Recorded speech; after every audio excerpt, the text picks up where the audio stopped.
उनके लिए क्या कहना चाहिए? किसानों के लिए मैं ये कहना चाहूँगा कि ये जो 36 गोदामों में धान रखा हुआ है, ये अनियमित तरीके से रखा हुआ है, अवैधानिक तरीके से यहाँ पर पटका गया है और जो एक एवरेज पूरे मध्य प्रदेश के हिसाब से, जबलपुर के हिसाब से निकलता है, इसमें काफ़ी सारी विसंगति है। माल की मिक्सिंग हो चुकी है, उसमें नॉन FAQ के साथ FAQ माल भी मिल चुका है। आपको मैं बड़ा सिंपल सा एक उदाहरण दूँ कि यदि दूध है और दही है, ठीक है, यदि आप दूध के बर्तन में 1 चम्मच भी दही मिला दोगे तो क्या हो जाएगा? वो भी दही हो जाएगा ना। यदि FAQ माल में आप नॉन FAQ का एक बोरा डाल दोगे तो क्या होगा? सारा का सारा नॉन FAQ हो गया। तब इन्होंने क्या किया कि उसको मिक्सिंग कर दी। मिक्सिंग करने का पर्पज़ बड़ा सीधा सीधा समझ में आता है, जो मैं आपको बता रहा हूँ कि 70 कुंटल और 160 कुंटल का रेशो जो निकल के आ रहा है। मिक्सिंग करने का पर्पज़ यही समझ में आता है कि आप मिला दो तो फिर जाँच वाँच हो ही नहीं पाएगी, फिर सब प्रेशर करेंगे और सबको खरीदना पड़ेगा।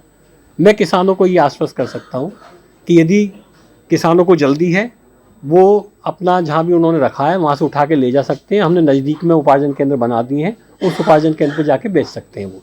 यदि इसके लिए किसी अन्य उपार्जन केंद्र की आवश्यकता होगी तो वो भी हम खोल देंगे वहाँ, उसमें कहीं कोई दिक्कत नहीं है।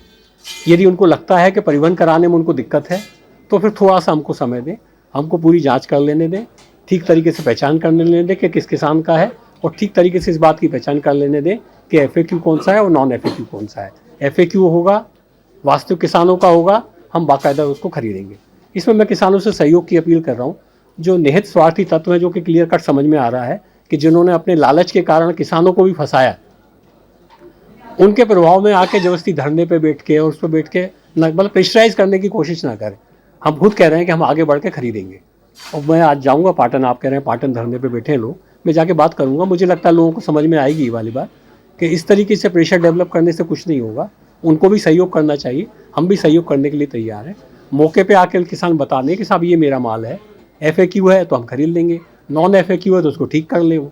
अब मुझे नहीं लगता कि इसमें कोई दिक्कत होने की बात है। आप में से कोई भी नहीं चाहेगा, कोई भी किसान नहीं चाहेगा कि हम नॉन FAQ खरीदें, क्योंकि यदि हम नॉन FAQ खरीदेंगे तो होगा क्या उसको? भाई आपके घर में ही पहुँचेगा ना, उससे चावल बनेगा और कंट्रोल की दुकान के माध्यम से आपके घर में ही पहुँचेगा। तो क्या आप ये चाहोगे कि आपके बच्चे और आपके परिवार के लोग जो है नॉन FAQ माल खाएँ? तो इसलिए ज़रूरी है कि PDS के माध्यम से चूँकि इसका डिस्ट्रीब्यूशन होना है तो FAQ धान की खरीदी की जाए। उसमें थोड़ा सा समय लगेगा, 10, 12, 15 दिन का समय लग सकता है। पूरे मध्य प्रदेश से हमने अच्छे अधिकारियों की टीमें गठित करके हर उपार्जन केंद्र पे 4-4 अधिकारियों की टीम लगा दी है। उन 4 अधिकारियों की टीम के ऊपर 10 सीनियर ऑफिसर्स की भी एक टीम लगा दी है। जिले के सारे लोग ऑलरेडी लगे हुए हैं। 150 से 200 लोग पर्टिकुलर इन 36 गोदामों की समस्या को दूर करने के लिए भोपाल स्तर से ड्यूटी लगा चुके हैं। तो थोड़ा सहयोग रख दें, संयम रखें, समस्या हल हो जाएगी।